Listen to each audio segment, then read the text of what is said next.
예수님을 믿는다 하면서 아이는 그렇게 우상 숭배할 정도로 사랑하면서 남편이나 아내는 왜 이렇게 이기적이고 서로 사랑하지 못하는지 이해가 안 갑니다.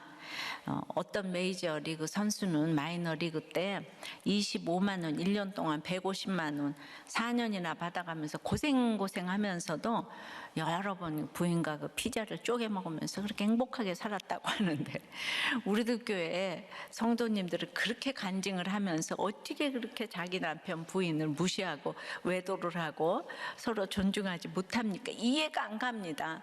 왜 기독교인들이 그렇게 세상 사람들한테 손가락을 받는지 조금은 이해가 갑니다. 예, 오늘 설교로 답을 해달라 그러더라고요. 예, 그래서 답변이 되면 좋겠는데요. 예, 성도님들 이런 편지를 보냈어요. 예, 근데 사실 여러분들도 좀 잘 사세요, 좀. 왜 이렇게 이 욕을 먹고 그래요? 예, 간증을 하시면 잘 사셔야지. 정답부터 말하면, 예, 아직 인간의 그 100% 죄성을 지금 이제 모르셔서 그런 것 같아요. 오늘 이제 목자 임명식이 있었잖아요. 예. 근데 목장을 하려면 성령의 열심으로도 그 육적으로도 실상을 좀 파악해야 되잖아요. 영적으로도 실상을 파악해야 돼요. 근데 우리의 문제는 다 수준이 각자 다 다르다는데 고통이 있어요. 그래서 처방을 하기도 받기도 힘이 들어요. 믿음이 있어도 그러니까 바울의 복음이 맞지만은 가는 곳곳 박해를 받았잖아요. 틀려서 박해 받은 게 아니잖아요.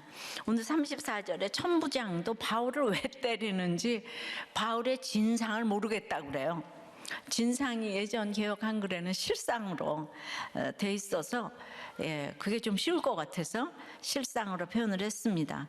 그러니까 우리는 평생 실상 파악하다가 간다는 말이 과언이 아닙니다. 그래서 올해도 이제 목장하시면서 상처받지 마시고, 그것이 실상이니까 그러려니 하고 가십시다.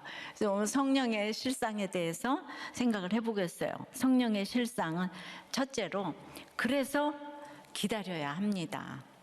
예, 반드시 드러나게 하시니까, 드러나게 하실 때까지 이렇게 해서 기다려야 돼요. 27절에요. 그 이래가 거의 참에 아시아로부터 온 유대인들이 성전에서 바울을 보고 모든 무리를 충동하여 그를 붙들고, 예, 우리가 이제 그 성전 그림을 좀 보겠는데요. 예, 이방인의 뜰이 있고 성전 안뜰이 있고 저기 안토니아 요새가 있잖아요. 그러니까 저 안뜰에 들어가면 다 죽이는 거예요. 그래서 이제 이방인의 뜰에서 이제 바울이 저 안토니아 요새로 오늘 끌려가는 게 오늘 이제 본문의 그림이에요. 이해되셨죠? 안뜰, 바깥뜰, 안토니아 요새. 자, 그 이래가 참에는 이제 하나님의 시간을 기다려야 되는 거예요. 7은 완전수잖아요. 그렇게 기다렸더니 충동질이 기다리고 있네요. 그래서 팔복이 맞습니다. 믿는 것은 이 세상에서 짠나는 것이 아니에요. 그러나 알지 못하는 그 기쁨으로 인도하시는 것이죠. 바울은 예루살렘 장로들의 제안에 따라서 결례를 행했습니다. 그리고 그 7일 동안에 이제 사흘째 한 번 드리고 1회째 또 한 번을 드려야 됐으니까 이제 성전에서 이렇게 있었어요. 이렇게 서원이 완료된 그 시점에 바울이 얼마나 유대인의 율법과 관습을 잘 지키는지 이게 증명이 되는 것 같았어요. 그런데 그 이래가 거의 찼을 때 그 시점에 말 그대로 불청객이 성전에 들어옵니다. 그러니까 그 오순절을 지키기 위해서 그 아시아의 주도 에베소에서 온 유대인들이었어요. 그러니까 어느 날 이 사람들도 절기 지키려고 성전에 이렇게 들어와 있는데 어느 날 성전에서 어떤 사람을 보자 눈이 뒤집혔죠. 바로 성전에서 결례를 지키는 바울을 본 거예요. 이들은 사도행전 19장 9절에 나오는 에베소의 유대인들이었을 것인데 그들이 회당에서 바울이 전하는 복음을 듣고 마음이 굳어 순종하지 않고 무리 앞에서 이 도를 비방했다고 했어요. 그런데 결과적으로 이 회당이 쪼개져 가지고 회당에 다니던 유대인들과 이방인들 일부가 두란노 소원으로 간 거예요. 그러니까 그들 입장에서 바울은 자기들의 공동체를 깨트린 원수잖아요. 그래서 20장 3절에 보면 바울이 예루살렘으로 오순절 지키기 위해서 갈 때 배 타고 가려고 그랬는데 그때 배에서 죽이려고 했죠. 그런 살인의 음모를 알고 바울이 마게도냐로 돌아갔다는 얘기가 기억날 것입니다. 이제 그런데 그래서 바울하고 헤어졌는데 그렇게 이제 이 사람들이 유대인이니까 또 이제 절기 지키러 왔는데 성전에 모인 그 많은 사람 중에서 그냥 바울이 딱 보인 거예요. 막 스토커 같아요. 그러니까 이제 또 이제 분이 확 올라왔죠. 그래서 성전에 있던 그 모든 무리를 그 미완료 동사로 계속적으로 충동을 했어요. 계속 악한 소문을. 충동하다는 홍수가 범람해서 물이 걷잡을 수 없이 넘치는 모습을 묘사하는 단어인데요. 그래서 뭐라고 얘기를 하냐면 28절 9절에 외치되 이스라엘 사람들아 도우라. 이 사람은 각처의 수리 백성과 율법과 이곳을 비방하여 모든 사람을 가르치는 그 자인데 아주 그냥 또 헬라인을 데리고 성전에 들어가서 이 거룩한 곳을 더럽혔다 하니 이는 그들이 전에 에베소 사람 드로비모가 바울과 함께 시내에 있음을 보고 지금 시내에 있음을 보고 바울이 그를 성전에 데리고 들어간 줄로 생각함이로라. 생각했지 팩트가 아니죠. 율법주의자들인 그 에베소의 유대인들은 이제 율법 하면서 바울의 죄목을 밝히고 결박한 게 아니라 결박부터 하고 지금 밝히고자 했으니까 율법을 지금 어기고 있는 거죠. 그러면서 무슨 큰 범죄를 목격한 사람처럼 큰 소리로 외쳐요. 자기들을 도우라는 거예요. 자기가 붙들고 있는 이 사람은 유대인의 율법과 성전을 비방하는 가르침을 퍼뜨리는 사람이니까 그러면서 또라고 시작하면서 결정적인 죄목을 만들어내는데요. 아까 그림에서 본 것처럼 당시 이방인을 성전 안으로 들인다는 것은 뭐 그냥 어마어마한 죄악이었어요. 그래서 이방인이 부지 중에라도 이 성전 안뜰에 이방인의 뜰을 지나서 성전 안뜰에 들어가지 못하도록 돌로 된 칸막이 벽을 만들어 쌓았고 만약에 들어가게 되면은 로마 정부의 승인이 없어도 아주 즉각 사용할 수 있는 유일한 조항이 성전 안뜰에 들어가는 거예요. 심지어 로마 사람일지라도 즉각 사용을 할 수 있었어요. 그러니까 바울이 얼마나 대단한 엄청난 누명을 썼는지 지금 알 수가 있죠. 이게 왜 이럴까?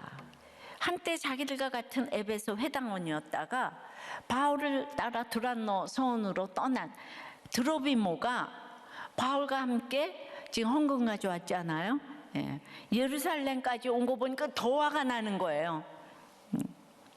그런데 예루살렘 시내에서 바울과 함께 있는 것을 봤는데 성전에서 바울을 보니까 드로비모가 성전 안뜰에 들어왔다고 지금 가짜 뉴스를 이제 확신을 하면서 퍼뜨린 거죠. 그러니까 이 말이 성전에 모인 유대인들 귀에 그냥 딱 꽂혔어요. 바울에 대해 가지고 있던 프레임과 꼭 맞는 증언이잖아요.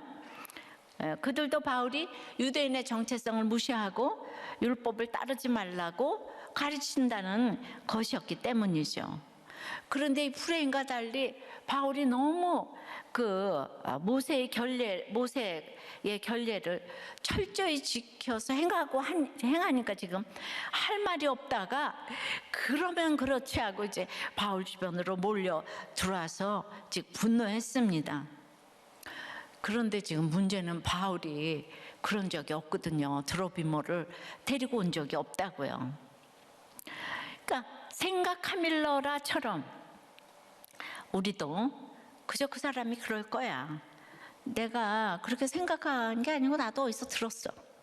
이렇게 책임 없는 작은 말 한마디가 홍수처럼 범람하여 온 도시를 삼키고 한 인생을 삼키고 한 인생, 영혼, 생명을 빼앗는 결과를 지금 나올 수 있잖아요. 지금 바울이 이렇게 됐으니까. 장로들의 작전이 실패하고 바울이라는 존재가 편견 가득한 유대인 군중 앞에 그냥 순간적으로 지금 드러났어요. 장로들이 사람 눈치를 보면서 감추려고 했던 바울의 모습과 바울의 사역이 이제 유대인의 고정관념과 고정관념을 깨트리기 위해서 너무 다르다는 이 실상을 하나님이 드러내게 하셨어요. 하나님의 시간에 우리가 예상하지 못했던 그 시간, 최선의 카이로스에 성령께서 드러나게 하십니다. 이 장로들 때문에, 사실은 그 순종했기 때문에 영육간의 실상이, 장로들의 실상, 바울을 통한 하나님의 실상이 드러나게 하셨어요. 그러니까 장로들의 말을 안 들었다면 도리어 성전 일찌감치 떠나서 이런 고생은 안 했을 텐데요. 그러니까 우리가 말씀대로 하면은 좋은 일만 있는 게 응답이 아니라 그랬잖아요. 적용해 보세요. 내가 기다리며 공동체의 조언에 따라 적용을 했는데 된 일이 없습니까? 왜 이런 일이 왔냐며 불평하지는 않습니까? 그래서 너무 화가 나서 지금 충동질을 했습니까? 그 목장 이상해, 그 목자 이상해, 그 교회 너무 이상해 이러면서 충동질을 했습니까? 그러면 또 나도 그 우리들 교회 가봤더니 너무 이상하더라고. 그래서 막 이렇게 합쳐졌습니까? 성령의 실상은 두 번째, 피해의식에 사로잡히면 실상을 볼 수가 없어요. 온 성이 소동하여 백성이 달려와 모여 바울을 잡아 성전 밖으로 끌고 나가니 문들이 곧 닫히더라. 그들이 그를 죽이려 할 때에 바울 하나를 잘못된 뉴스가 지금 죽이려 하잖아요. 그러니까 이제 온 유대인들이 호기심에 몰려온 것이 아니라 바울을 향한 비난에 100% 동의하면서 미움과 분노가 훨훨 불타올랐어요. 군중 심리 무섭다고 했잖아요. 개인보다 군중 속에 있는 아무리 똑똑한 사람도 거기서 맥을 못 춘다 그랬어요. 최은철 교수의 프레임이라는 책에 이런 글이 나와요. 우리 눈에는 보고 싶은 것만 이렇게 보이는 거예요. 그래서 심리학자들은 자기를 가리켜 독재 정권이라고 부른다. 국민들이 읽고 말하고 보는 것까지 간섭하고 통제하는 독재 정권처럼 자기라는 것이 우리가 세상을 보는 방식을 일방적으로 결정해버리기 때문이다. 그러니까 자기 중심성에서 벗어나야 프레임을 바꾸는 길이다. 그러니까 자기 중심성의 반대는 이타적인 거잖아요. 근데 사람은 이타적일 수가 없으니까 이게 예수 없이는 참 힘들어요. 그러니까 예수가 없는 자신은 독재 정권이라는 말, 이게 참 와 닿는 얘기예요. 그들이 달려왔다고 했는데 성경에서 단 한 번 쓰인 의미로 아주 강한 단어입니다. 그냥 달려온 게 아니라 많은 사람이 하나가 되어서 함께 지금 돌진해 온 걸 표현해요. 한 무리로 똘똘 뭉쳐서 돌진해 와서는 지금 바울을 잡아서 성전 안뜰에서 지금 바깥으로 끌고 나갔어요. 그리고 문을 딱 닫았어요. 왜요? 이 사람이 범죄자니까 이제 여기서 죽이면 그 피가 성전을 더럽히기 때문에 딱 끌고 나가서 죽이려고 하는 거예요. 전통과 신념을 향한 무서운 열심이 그대로 드러나는 대목인데요. 그들은 성전의 기물이 훨씬 중요하고 사람의 생명은 하나도 중요하지 않아요. 한 영혼, 한 사람이 중요한데 지금 끌려가는 바울 앞에서 성전 문을 잠그면 되겠습니까? 딱 닫았어요. 근데 사실 이 결벽증 같은 배타성은 피해의식에서 비롯된 것입니다. 예루살렘 멸망이나 바벨론 포로도 회개하고 주께 돌아오라고 주신 사건인데 이스라엘 백성이 깨닫지를 못했어요. 그러니까 그 죄를 보지 못하니까 성전이 왜 무너지고, 우리가 이렇게 예배 열심히 드렸는데 우린 바벨론에 왜 포로로 가고, 그러니까 인정할 수가 없는 거예요. 예.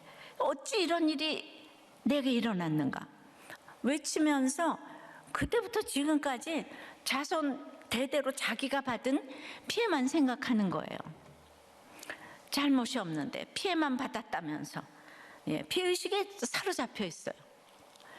그러니 유대인이 포로로 잡혀갔던 이 바벨론 생각하면 이가 갈리는 거. 자기는 늘 피해자예요. 그래서 그 이방인은 존재 자체로 지금 가해자인 거예요. 그런데 그 가해자가 자기와 똑같이 하나님 백성이 되는 길이 있다고, 그걸 전하는 바울이 있다니까 용납할 수가 없는 거예요. 우리 편을 안 드는 그 우리 편이 하나 있는 거예요. 그래서 이 성전문을 딱 닫듯 그런 민족으로부터 이제 쫓아내는 거죠. 게다가 자기들이 그 역경 속에서도 잃어버리지 않고 힘들게 지켜온 전통을 하나도 지키지 않아도 하나님 백성이 된다고 하니까 그냥 살려둘 수가 없는 거예요. 우리들의 이 열심을 그냥 이거를 우습게 만든다, 죽이려고 해요. 그러니까 피해의식에 사로잡히니까 자기 죄가 보이지 않아요. 포로를 70년 갔다 오면 뭐 하겠어요. 예, 안 보이는 사람이 너무 많아. 예, 자기 죄를 보지 못하니까 회개가 안 되죠. 그러니까 하나님이 뜻하시는 구원의 실상을 보지 못해요. 성경에 하나님은 아무리 바벨론 포로로 보냈어도 그게 다 사랑이에요. 근데 포로로 간 것만 억울한 거죠. 예, 이 해석이 안 되니까 이렇게 피해 의식에 피를 철철 흘리고 있어요. 그러니까 옆에서 아무리 말해줘도 포로로 간 건 하나님의 사랑이다. 네가 감옥 간 게 사랑이야. 떨어진 게 사랑이야. 믿게 하려는 사랑이야. 안 들어. 듣지 않아. 들어도 외면하고 무시해요. 어떻게 나한테 그럴 수가 있는가. 말씀을 들어도 말씀보다는 자기 사연이, 말씀보다는 자기 피해가 더 커요. 그래서 이게 말씀이 없으니까 지역감정 진영 논리가 절대로 해결이 안 되는 거예요. 나는 피해자이기 때문에. 예. 그런데 이렇게 피해의식에 쩔어서 집단으로 바울 한 사람을 잡아 죽이려 하던 그들이 정작 자기보다 힘센 존재가 나타나니까 그냥 하던 일을 딱 멈추는 거예요. 31절입니다. 온 예루살렘이 요란하다는 소문이 군대의 천부장에게 들림에 그가 급히 군인들과 백부장들을 거느리고 달려 내려가니 그들이 천부장과 군인들을 보고 바울 치기를 그치니라. 누구를 봤어요? 천부장, 로마의 천부장과 군인들을 보고 그쳤어요. 천부장은 로마 장군의 계급으로 1000명의 군사를 통솔하는 장교예요. 당시 그의 휘하에는 그 6명 정도의 지휘관이 있고 그들 밑에는 각각 180명 가량의 군사들이 있었어요. 그러니까 여기 백부장들을 거느렸으니까 최소한 200명은 넘을 거 아니에요. 180명이니까 벌써 한 360명. 그러니까 로마의 그 수비대는 성전이 내려다 보이는 성전 그 북서쪽의 안토니아 요새의 로마의 군인들이 머물러 있어요. 절개 일어날지도 모르는 폭동을 막기 위해서 이방인 애들이 훤히 내려다 보이는 곳에 주둔하면서 감시했었어요. 그래서 즉시 천부장이 출동을 했습니다. 천부장이 자기 휘하에 그냥 병사들을 끌고 도착하니까 바울을 그렇게 잡아 죽이려던 유대인들이 그냥 딱 겁을 먹고 폭행을 멈췄어요. 그러니까 이 땅에 그렇게 믿는 사람 핍박해도 이 공권력이 나서면 딱 멈추는 거예요. 피해의식에 갇혀 있으니까 약자에게는 무서운 화를 쏟아내면서 괴롭히고 강자에게는 눈치 보고 겁을 먹으며 아무것도 하지 못합니다. 그러니까 피해의식이 점점 더 굳어집니다. 약자는 늘 당하고 있기 때문에 피해의식에서 벗어나는 길은 뭘까요? 진짜 자기 죄를 보는 회개뿐인데요. 그 누구의 위로도 피해의식을 해결해 줄 수가 없어요. 그때뿐이에요. 그러니까 우리가 자꾸 속아요. 이렇게 해주면 달라지겠지. 아니, 자기가 주님 만나서 회개하기 전에는 이거는 해결해 줄 길이 없어요. 회개할 때만이 자신이 죄로 얼마나 큰 가해자였는지 깨닫게 되는데, 그러니까 이렇게 회개를 해야지. 내가 하나님 앞에서, 가족과 이웃 앞에서 가해자였구나. 그런데 그냥 과거 조상 대대로부터 내려오는 그들이 나를 괴롭혔어. 엄마가 나를 괴롭혔어. 아빠가 나를 괴롭혔어. 여기서 이제 벗어나지를 못하는 거예요. 그러니까 우리가 이렇게 회개할 때야 비로소 피해의식에서 자유롭게 되는데요. 피해의식이라는 인간의 실상은 사실은 허상인데, 실상처럼 착각하면서 이제 지금 살아오고 있는 거죠. 이 끊어지기가 너무 어려워요.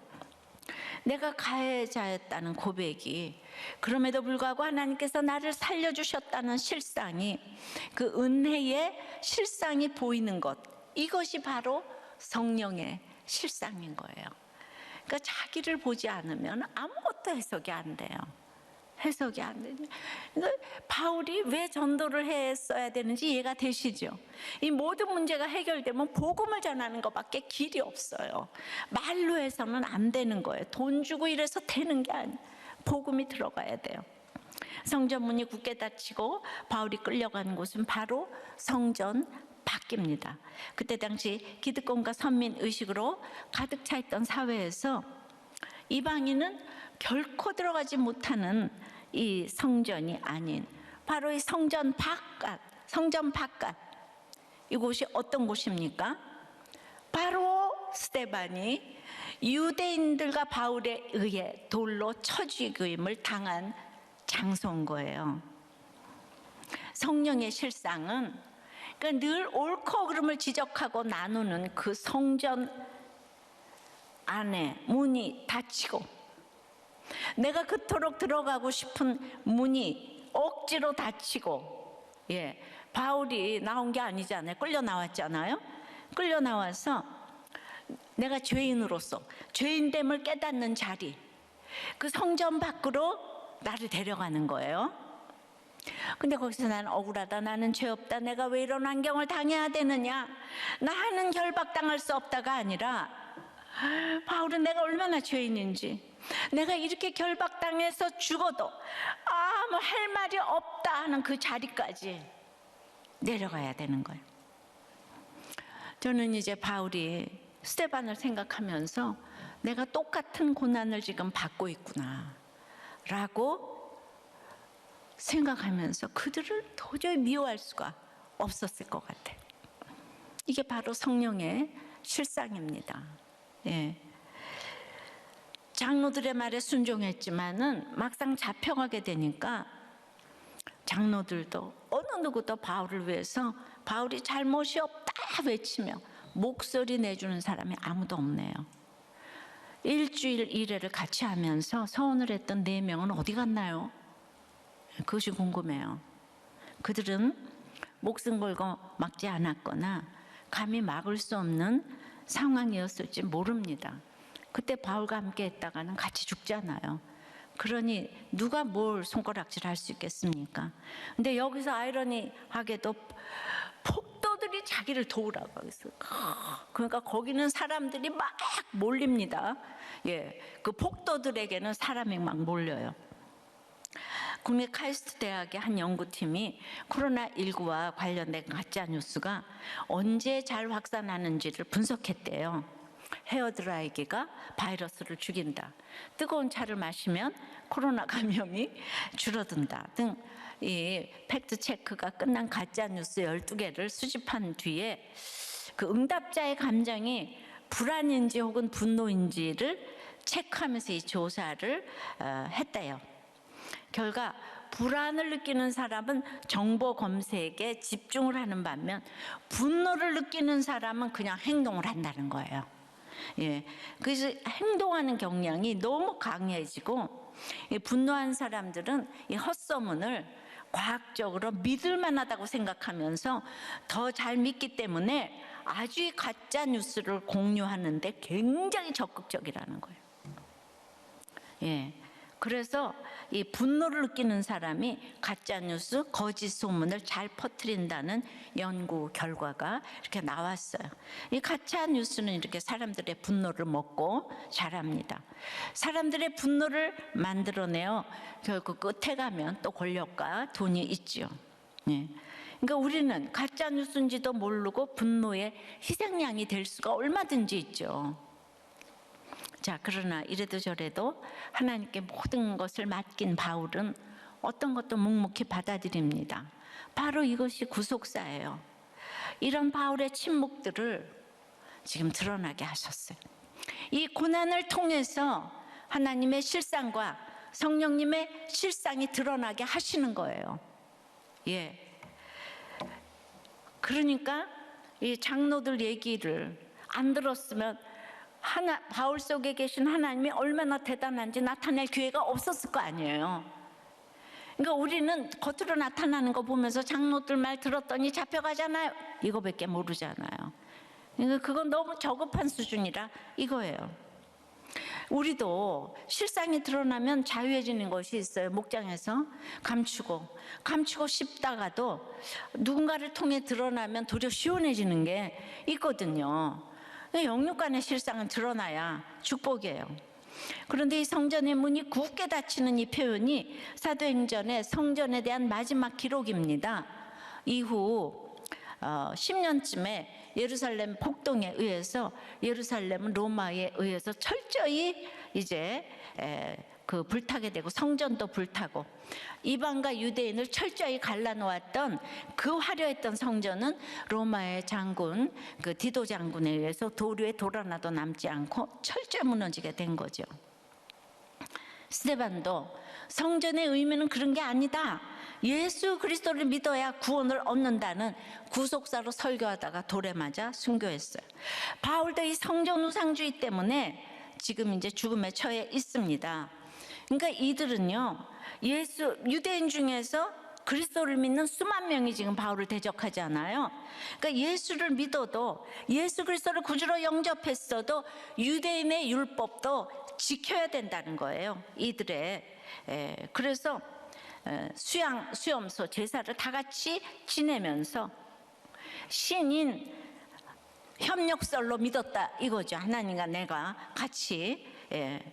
그러니까 우리나라도 이제 예수가 들어온 지 뭐 200년 이렇게밖에 안 되잖아요. 그 제가 어려서 예수 믿으면서도 너무 그 미신의 나라에서 지키는 게 너무 많은 거예요.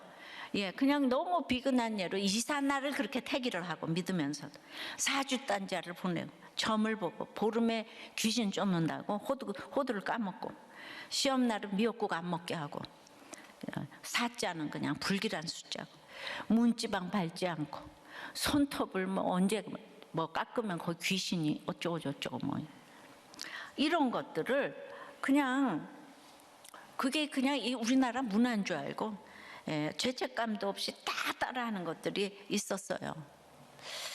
그러니까 사람은요 그 율법을 완벽하게 지킬 수가 없어요. 그러므로 율법으로 구원을 받을 수가 없어요. 그런데 인간의 실상은 착한 것이 아니라 감추는 것이죠. 인간은 100% 죄인인데 자꾸 율법을 지키면 선해진다고 착각을 하는 거예요. 그래서 이 악함을 감추다가 이제 폭발을 하는 거죠. 좀 더 빨리 폭발하나 늦게 폭발하나 이 차이인데 선함을 감추어서 구원받는 게 아니라 오직 예수 믿어야 구원이라고 가르치는 것이 지금도 이렇게 가시밭길인데 바울 시대에는 어땠겠냐고요. 예수 믿으면 구원 얻는다에 가장 대적하는 이론이 행위 이론인 거예요. 착하면 천국 간다. 잘하면 천국 간다. 안 믿는 사람보다 나은 게 뭐가 있냐. 행위로 가는 게 아닌데 이게 유대인들이 행위로 바울을 이렇게 좀 죽이려고 합니다. 비본질 때문에 지금 본질이 훼손당하고 있기 때문에 이 성전은요 더 있으면 안 돼. 무너졌어야 해요. 여러분들도 우리도 성전이잖아요. 이게 너무 금그릇으로 가득 채워져 있으니까 무너져야지 영이 세워지는 거예요. 이게 너무나 내가 열심히 해서 공부도 잘하고 돈도 잘 벌면은 여기 영이 들어갈 수가 없어요. 똑같아요. 예루살렘 성전이 지금 너무 화려하잖아. 그러니까 그것만 봐도 우리가 복 받을 것 같은 거예요. 이 세상이 변하지 않는 것은 교회의 실상이 이렇게 세상과 똑같기 때문이에요. 적용해 보세요. 남에게 피해의식이 있다는 지적을 받을 때 발끈합니까? 인정합니까? 약자라고 함부로 하는 사람, 강자라고 무서워하는 사람은 누구인가요? 나는 불안합니까? 분노합니까? 아이들도 부모 중에 누가 권력이 있는 줄 알아서 힘센 편에 붙습니다. 예. 그런데 둘 다 힘센 편에 붙으면 안 되지만은 그냥 자녀 교육에 그거는 아주 치명적인 거예요. 약자에게 함부로 하고 강자에게 아부하라고 어려서부터 가르치는 것이죠. 아내의 머리는 남편이고 남편의 머리는 그리스도라는 원칙을 어기고 역할에 순종하지 않으면 그 어떤 교육도 성공할 수 없다는 것을 알아야 돼요. 예.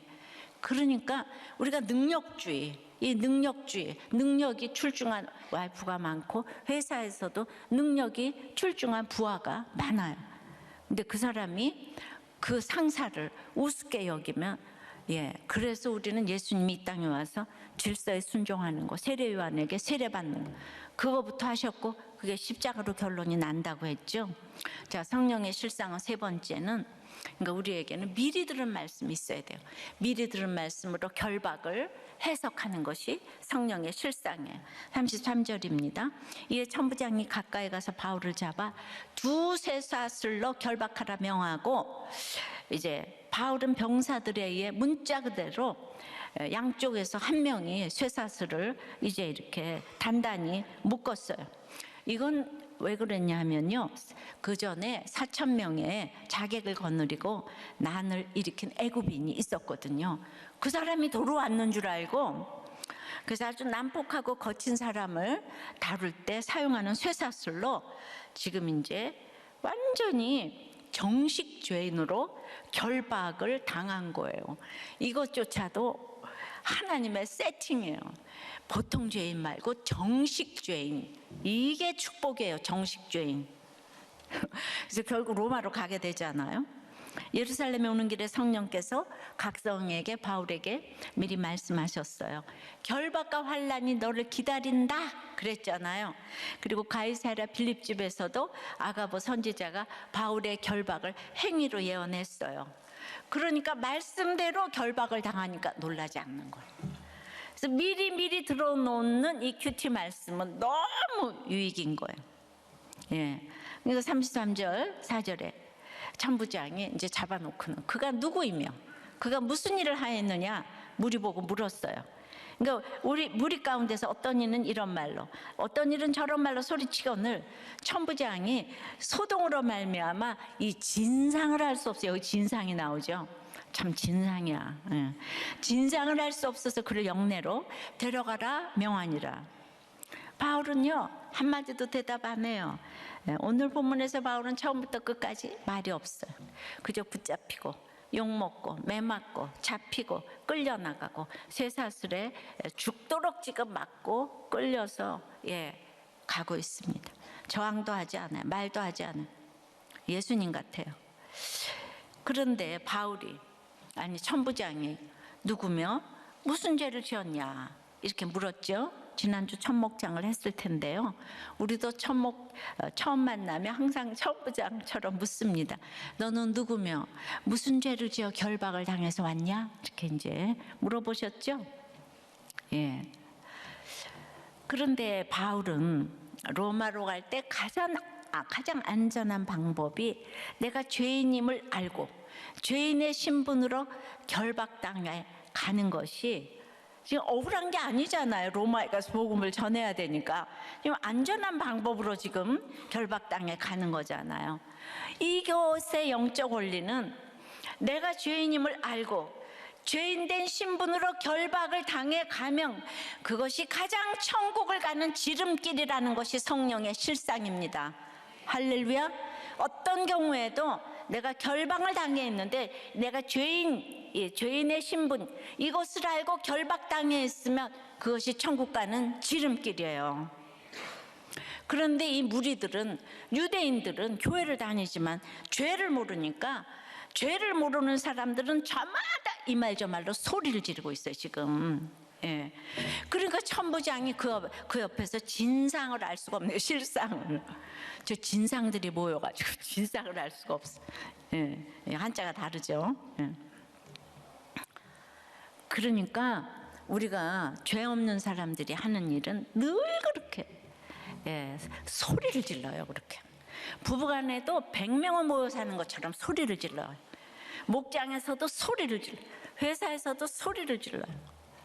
그러니까 내가 결박당해 있는 것이 천국 가는 지름길이다 이렇게 얘기를 하면 바울처럼 조용할 때, 진상은요 실상이고 원어는 아스팔레스인데 바로 이게 아스팔트의 어원이에요. 그러니까 그 역청이라는 뜻이고, 노아의 방주 만들 때도 칠했죠. 그래서 아스팔레스는 떨어지지 않는 것, 틀림이 없는 것, 그래서 확실한 것을 의미합니다. 한마디로 가짜가 아니라 진짜, 허상이 아니라 진상, 가상이 아니라 실상.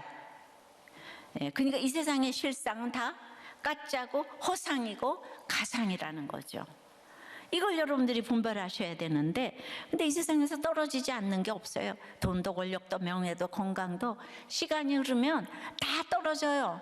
그런데 떨어지지 않는 것 하나가 있다고 성경이 말하는데 뭘까요? 사랑이죠. 고린도전서 13장 8절에 사랑은 언제까지나 떨어지지 아니하되, 베드로전서 1장 그러므로 모든 육체는 풀과 같고 그 모든 영광은 풀의 꽃과 같으니 풀은 마르고 꽃은 떨어지되 오직 주의 말씀은 세세토록 있도다. 그러니까 성경에 기록된 모든 말씀은 우리를 사랑해서 주신 말씀이고요, 책망도 경고도 모두 그 본뜻은 사랑이에요.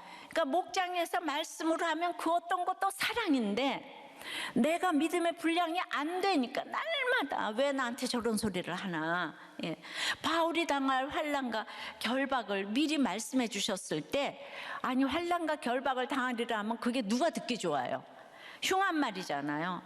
그런데 자기가 죄인인 걸 아는 사람은 성령의 말씀인 줄 알고 미리 들어두니까 진짜 결박을 당했을 때, 진짜 감옥을 갈 때, 진짜 어떤 일이 일어날 때 요동하지 않을 수가 있는 거예요. 온 성이 지금 흔들리고 요동하는데 결박당한 바울만 전혀 요동하지 않아요. 이게 성령의 실상을 미리 말씀으로 들어두었기 때문에 흔들리지 않는 거죠. 할렐루야. 이런 마음으로 목장에 결박당해서 붙어가시기를 축원해요. 35절 6절에 바울이 층대에 이를 때에 무리의 폭행으로 말미암아 군사들에게 들려가니, 아까 그 안토니오 요새까지 갈 때에 그 마지막까지도 그냥 이 성전에서 저쪽으로 가면 바울을 못 죽이니까 층대까지 이를 때에 폭행을 하고 그냥 이 쇠사슬에 잡혀가는데도, 그래서 이제 군사들이 할 수 없이 들어서 가는 거예요. 이는 백성의 무리가 그를 없이 하자고 외치며 따라감이라. 우리가 미워하는 사람을 이렇게 미워해요. 조상이 한 일을 자녀까지 미워하고 손주까지 미워하고 계속 미워합니다. 죽여라 죽여라. 그 예수님 죽여라 하고 똑같은 단어예요 여기. 그러니까 누가는 그 동일한 단어를 쓰면서 스데반을 넘어 바울과 예수님을 지금 연결시키고 있어요. 스데반은 결박당해 죽을 때, 이렇게 모두가 난리를 칠 때, 이를 갈면서 스데반 죽였을 때 그 천국을 바라봤다고 했어요. 제가 작년에 미국 산호세에 다녀왔을 때 그 악마의 섬 알카트라츠 감옥을 갔다 왔다 그랬잖아요. 거기가 한 번 들어가면 나올 수가 없는데, 왜 그렇게 거기가 악마의 지금 이제 그 감옥인가 하면요, 죄수들이 밖을 바라볼 때 희망이 없는 거예요.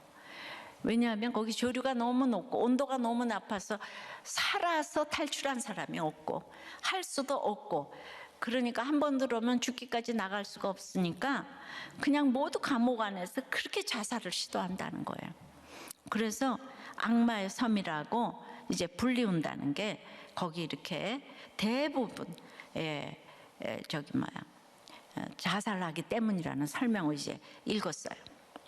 중요한 것은 그러니까 갇혀 있어도 내가 무엇을 바라보느냐가 제일 중요한데, 스데반은 자신의 육신은 돌로 침을 당하고 찢기고 부서졌어도 그 눈은 천국을 이제 바라봅니다.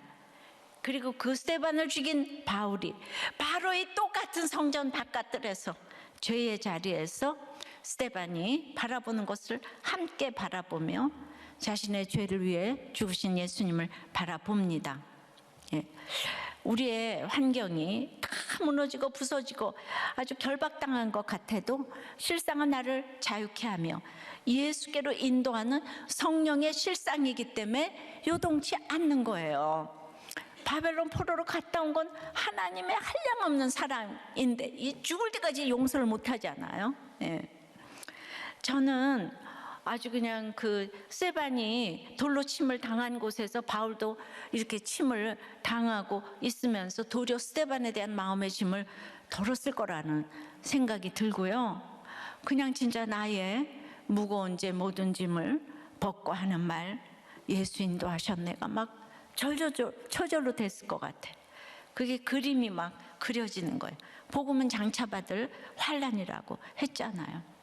아무리 온 도시가 소동할 만큼 놀라도 주께서 미리 말씀해 주셨기 때문에 말씀대로 이루어지니까 걱정하지 않고 주님이 떨어지지 않도록 붙들고 계심으로 담대하게 통과하며 주님의 계획대로 이루어지는 이 성령의 실상이니까 성령이 효과적으로 도와주시는 거예요. 미리 말씀을 들어놓는 게 너무 중요합니다. 이거 예방주사예요. 하나님의 말씀을 들을 때는 참 너무 어려워요. 근데 제가 늘 예전서부터 큐티를 하지만은 제 입에서 나간 게 아니고 하나님의 말씀이 나간 거니까 몇십 년 전 얘기를 들어도 그게 다 이루어졌어요. 여호수아를 들어도 제가 똑같은 얘기를 해요. 달라진 게 없어요. 말씀이니까. 사람을 의지하면은 그게 이렇게 소동이 되지만은, 그래서 우리는 말씀의 귀를 기울여야 돼요. 새 첫 목장을 하셨을 건데 다른 목원들의 나눔을 듣고 프레임에 빠져가지고 역시 고정관념에서 더 심해졌어요. 이런 고정관념과 프레임은 누구를 충동하는 걸 넘어서 그 사람을 죽일 수도 있다는 걸 오늘 기억해야 합니다. 적용해 보세요. 내가 죄인으로 결박당해 가는 것이 천국으로 가는 지름길이란 것이 믿어집니까? 여기서 중요한 건 죄인으로 가는 거예요. 죄인으로. 바울이 죄인으로 가죠. 자기가 일부러 갔어요. 지금 끌려가잖아. 그러니까 우리가 결박당하는 건 다 끌려가야 돼. 망하고 힘들고 하는 것들이 억지로 그렇게 가니까 그때 천국을 가는 지름길이 보이는 거예요. 그래서 거기서 내 실상이 형편없음이 인정이 되나요? 그리고 오늘 가장 쉬운 질문을 하나, 목장에 너무 어려운 질문 말고 쉬운 질문 하나 드릴게요. 올해 영육간에 이루어지기 바라는 일이 무엇이에요? 이거 대답 못할 사람 아무도 없죠? 이렇게 쉬운 질문도 드리면서 이렇게 항상 디테일로 구원을 이루어 가시는 올해 또 이번 주일 되시기를 바랍니다. 자, 가족 간의 싸움의 실상이 성령의 실상으로 변한 나눔인데요. 여기는 온 지 오래되지도 않으셨어요. 딸아이 생일이었는데 첫째와 둘째가 밥을 먹고 케이크를 불고 그냥 막내가 오랜 시간 준비한 공연도 보고 분위기 좋게 끝났대요. 그런데 큰아이가 노래를 불러준다고 해서 노래를 부르는데 엄마와 딸이 너무 감동을 받아서 각자 핸드폰으로 찍고 앵콜도 막 했어요. 근데 막내가 오랜 시간 준비한 자기는 찍어주지도 않고 앵콜도 안 불러줬다고 심술이 나가지고 그러니까 큰아이가 열받아서 소리를 지르면서 또 막내도 막 덤벼들고, 그래서 이 딸내미는 내 생일에 이게 무슨 짓거리냐고 내가 없어져야겠다고 소리를 지르고, 거기다가 또 막내는 방에 따라 들어가서 이 여자애들끼리 싸우는 게 대단하거든. 싸웠어. 근데 막내가 울고 있는 모습을 보고 아빠가 눈이 뒤집혀져서 딸아이를 치고 막 벽을 치고, 그래서 막 의자를 들었는데 이런저런 아내가 말리다가 갑자기 거실로 나가서 하나님 우리가 잘못했다고 막 회개 기도를 하면서 그 소리에 다들 잠잠해졌대요. 그러니까 이 소동을 잠자케 하는 어디나 회개하는 한 사람, 중심 잡는 한 사람이요. 그래서 이제 다들 이제 사과를 하고 끝냈다는 거예요. 몇 년 전에 아내를 쳤을 때도 손가락이 부러졌는데 이번에도 벽을 친 손 때문에 그냥 1박 2일 입원하고 수술을 하고 퇴원을 했다는 거예요.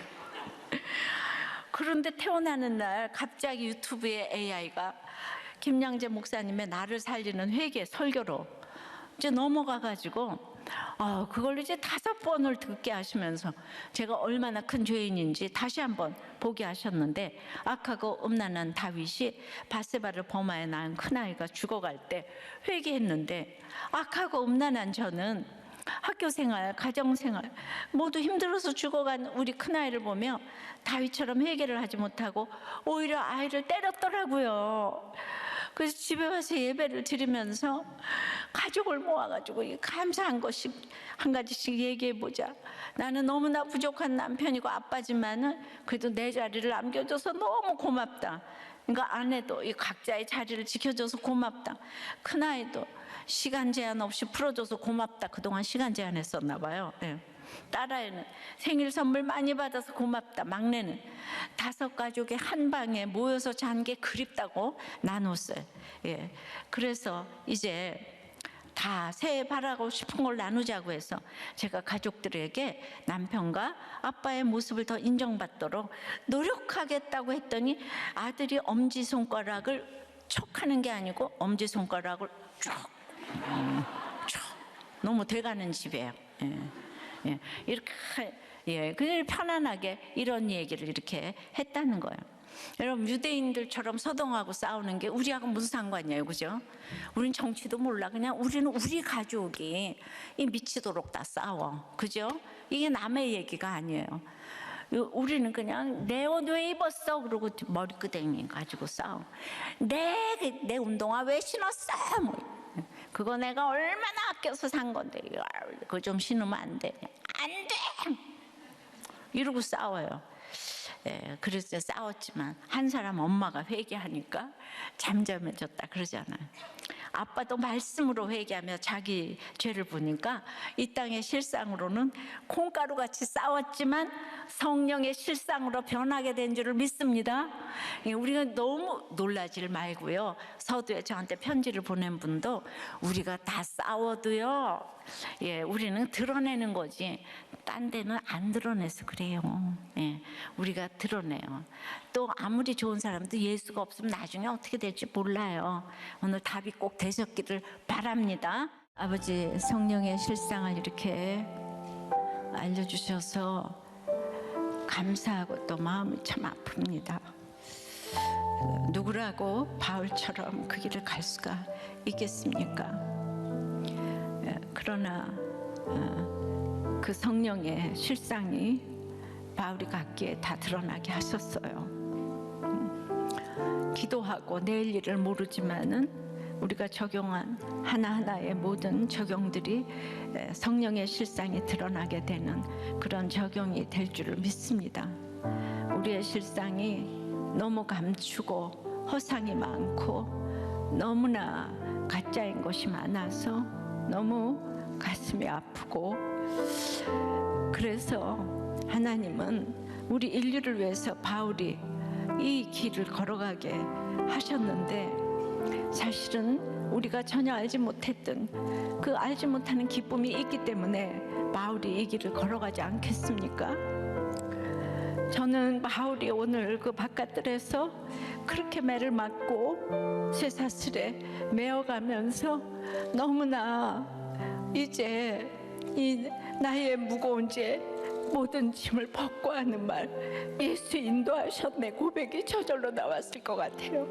이렇게 자기 죄를 보지 않으면 우리 소리 지르고 외치느라고 이제 정말 모두를 힘들게 하고, 참으로 내가 옳다고 이렇게 수만 명이 외쳐도 그 진리가 아닌 것이 있잖아요.